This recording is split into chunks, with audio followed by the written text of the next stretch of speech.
GK with એમમાં આપ સૌનું સ્વાગત છે. મિત્રો, આજના વિડીયોમાં આપણે જૈન ધર્મ વિશે સંપૂર્ણ માહિતી મેળવીશું, જે આવનાર બધી પરીક્ષાઓ માટે મોસ્ટ આઈએમપી રહેશે, કેમ કે આમાંથી વારંવાર છે તે પ્રશ્નો પૂછાતા હોય છે. લાસ્ટમાં તમારી ટેસ્ટ પણ લેવામાં આવશે, તો વિડીયો વ્યવસ્થિત જોવો અને ટેસ્ટ આપી તમે તમારું નોલેજ પણ ચેક કરી શકો છો.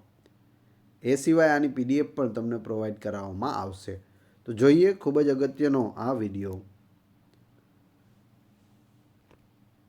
વૈદિક યુગના અંત સમયમાં ભારતમાં બે ધર્મો છે તે ઉતરી આવ્યા હતા, જેમાં એક છે જૈન ધર્મ અને બીજો છે બૌદ્ધ ધર્મ. આજના વિડીયોમાં આપણે જૈન ધર્મ વિશે વાત કરીશું. બૌદ્ધ ધર્મનો વિડીયો પણ આપણે આગળ બનાવેલો છે. જૈન શબ્દ સંસ્કૃત ભાષાના જીન શબ્દ પરથી બનેલો છે.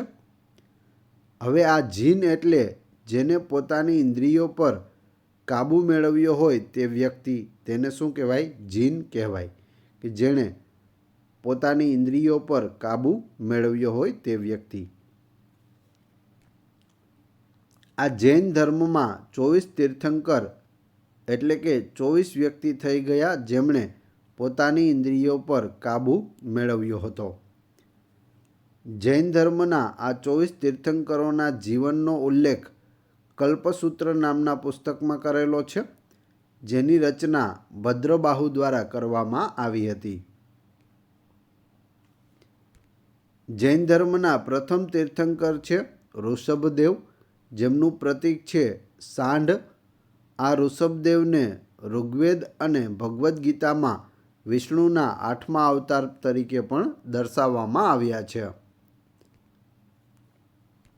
જૈન ધર્મના બીજા તીર્થંકર છે અજિતનાથ, જેમનું પ્રતીક હાથી છે.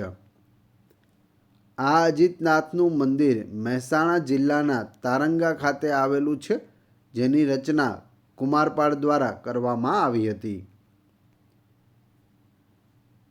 જૈન ધર્મના 19મા તીર્થંકર છે તે મલ્લીનાથ છે, જે એક નારી તીર્થંકર હોવાનું મનાય છે, જેમનું પ્રતીક કળશ છે. જૈન ધર્મના 21મા તીર્થંકર નેમિનાથ છે, જેમનું પ્રતીક વાદળી કમળ આવેલું છે. ઘણી બધી પુસ્તકોમાં 22મા તીર્થંકર નેમિનાથ આપ્યા છે, પણ તે અરિષ્ટ નેમિ છે. કોણ છે? અરિષ્ટ નેમિ, જેમનું પ્રતીક શંખ છે.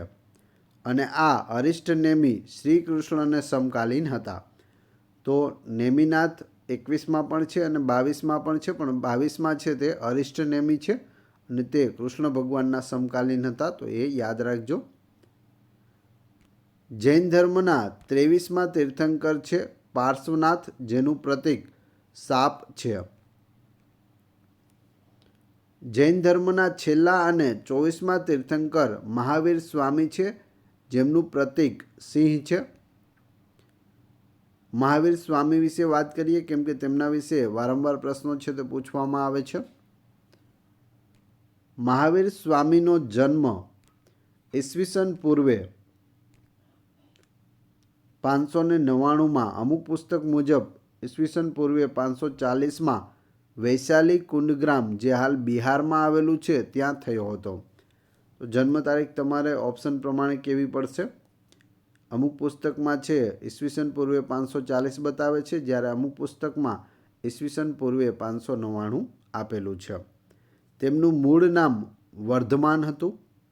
તેમના પિતાનું નામ સિદ્ધાર્થ હતું, જે જ્ઞાતુક વંશના હતા. માતાનું નામ ત્રિશલા દેવી, તેમની પુત્રીનું નામ પ્રિયદર્શના હતું અને તેમના જમાઈ હતા જામલી. મહાવીર સ્વામી પાર્શ્વનાથના અનુયાયી છે. કોના અનુયાયી છે? તો પાર્શ્વનાથના અનુયાયી જ હતા. મહાવીર સ્વામી 30 વર્ષની ઉંમરે ગૃહત્યાગ કરે છે. તેઓ ઝુપાલિકા નદીના કિનારે ઝુપલીક ગામ પાસે સાલ વૃક્ષની નીચે 12 વર્ષ તપસ્યા કરે છે અને અંતે તેમને કેવલ્ય જ્ઞાન છે તે પ્રાપ્ત થાય છે. તો ખૂબ જ અગત્યનો ટોપિક છે આ. અહીં તમે જોઈ શકો, પૂછવામાં આવે મહાવીર સ્વામીએ કઈ ઉંમરે ગૃહત્યાગ કર્યો હતો? તો 30 વર્ષની ઉંમરે કર્યો હતો. તેમણે કઈ નદી કિનારે તપ કર્યું હતું? તો ઝુપાલિકા નદીના કિનારે કર્યું હતું. કયા ગામ પાસે? તો ઝુપલીક ગામ પાસે. કયા વૃક્ષ નીચે તેઓએ જ્ઞાન પ્રાપ્ત કર્યું? તો શાલના વૃક્ષ નીચે. કેટલા વર્ષ તપસ્યા કરી હતી? 12 વર્ષ. અને તેમને અંતે કયું જ્ઞાન મળ્યું હતું? તો કેવલ્ય જ્ઞાન પ્રાપ્ત થયું હતું. તપ દરમિયાન તેમણે પોતાની ઇન્દ્રિયો પર વિજય મેળવ્યો હોવાથી તેઓ જીન કહેવાય અને તેમના અનુયાયીઓ છે તેને જૈન કહેવામાં આવે છે.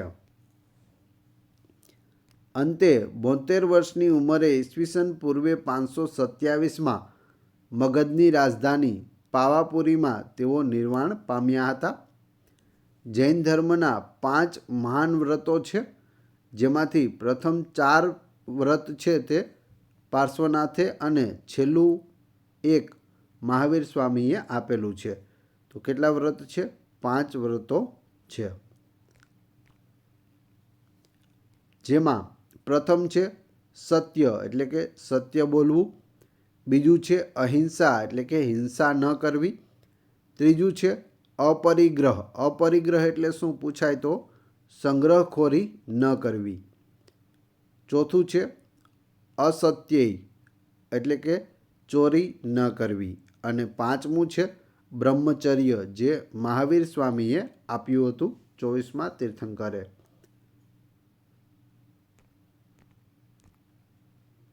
અહિંસા પરમો ધર્મ એ જૈન ધર્મનું પાયાનું સૂત્ર છે. કયું સૂત્ર છે? અહિંસા પરમો ધર્મ. મહાવીર સ્વામી પોતાનો ઉપદેશ લોકોને સરળતાથી સમજાય તે માટે અર્ધમાગધી ભાષામાં આપતા હતા. કઈ ભાષામાં આપતા હતા? અર્ધમાગધી.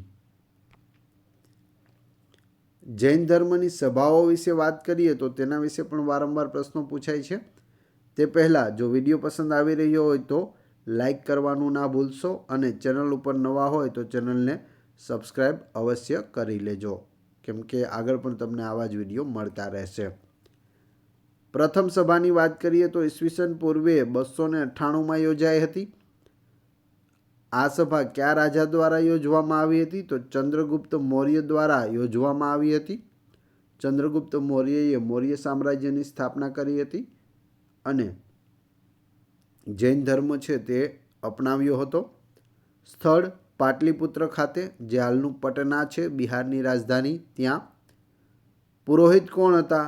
તો સ્થુલીભદ્ર હતા. તો બધી વસ્તુ યાદ રાખવી. સમયગાળો, રાજા કોણ હતા, સ્થળ કયું હતું અને પુરોહિત કોણ હતા. તેમાં કાર્ય શું થયું? તો આ સભામાં શ્વેતાંબર અને દિગંબર આમ જૈન ધર્મના 2 ફાંટા પડ્યા હતા. હવે વાત કરીએ આ ફાંટા કેમ પડ્યા. તો ચંદ્રગુપ્ત મૌર્યના સમયના અંત ભાગમાં ભયંકર દુષ્કાળ પડ્યો.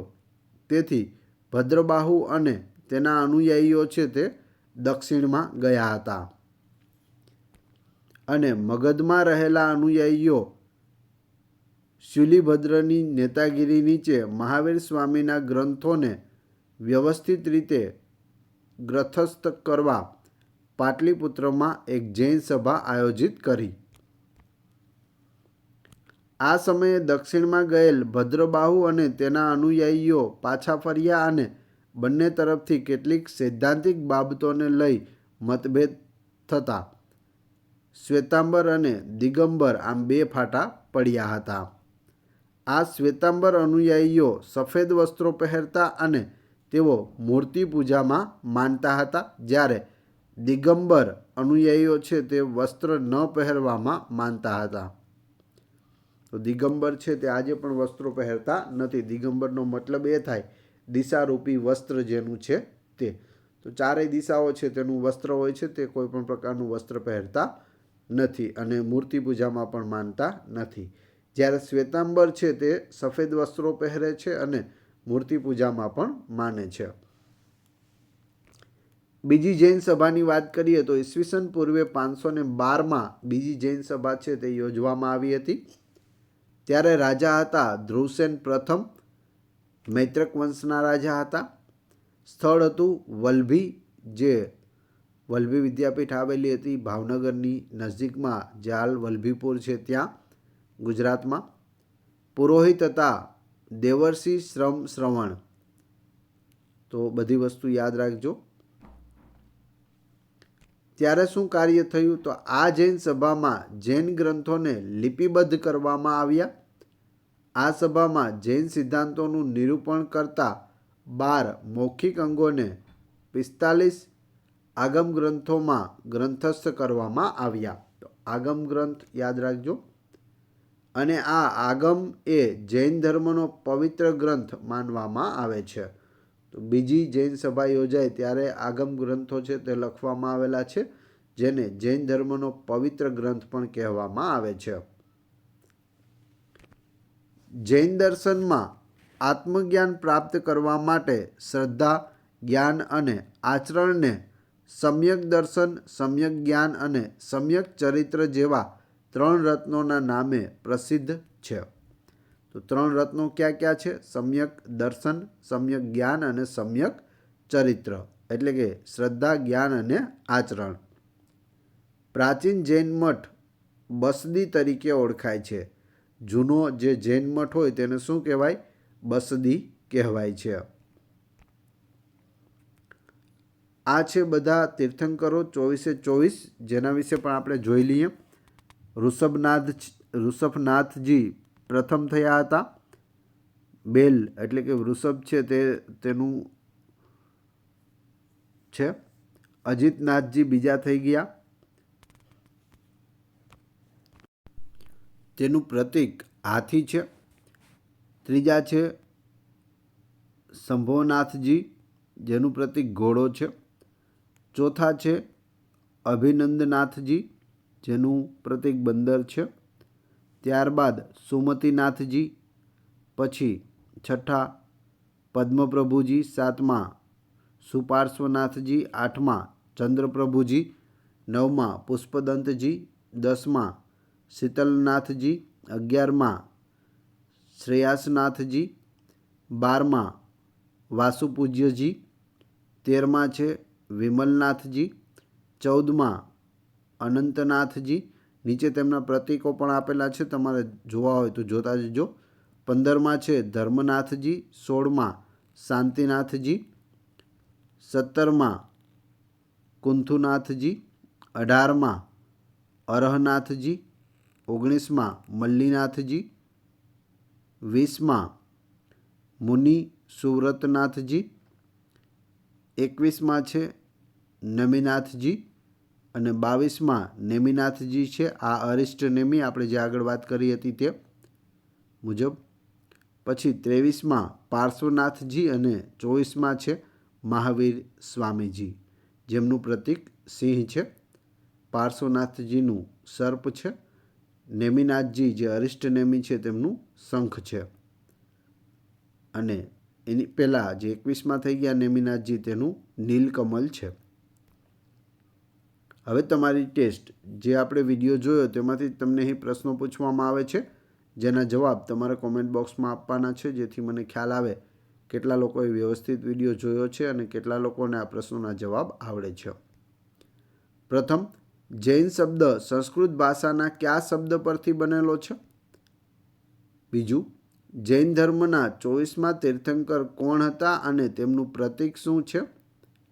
3, જૈન ધર્મની બીજી સભા કયા સ્થળે યોજાઈ હતી અને રાજા કોણ હતા? 4, મહાવીર સ્વામીનું મૂળ નામ જણાવો. તો 4-4ના ક્રમશઃ કમેન્ટ બોક્સમાં જવાબ આપી દેજો. આ વિડીયોની PDF મેળવવા માટે તમે ટેલિગ્રામમાં GK with AM ચેનલની મુલાકાત લઈ શકો છો, કે જેની લિંક ડિસ્ક્રિપ્શનમાં પણ આપેલી છે. વિડીયો પસંદ આવ્યો હોય તો લાઇક, કોમેન્ટ, શેર અને સબસ્ક્રાઈબ કરવાનું ના ભૂલશો. આ ચેનલ ઉપર ઘણા બધા વિડીયો અવેલેબલ છે. તમે ચેનલના નામ ઉપર ક્લિક કરી વિડીયોમાં જઈ બધા જ વિડીયો જોઈ શકો છો. Thanks for watching my video.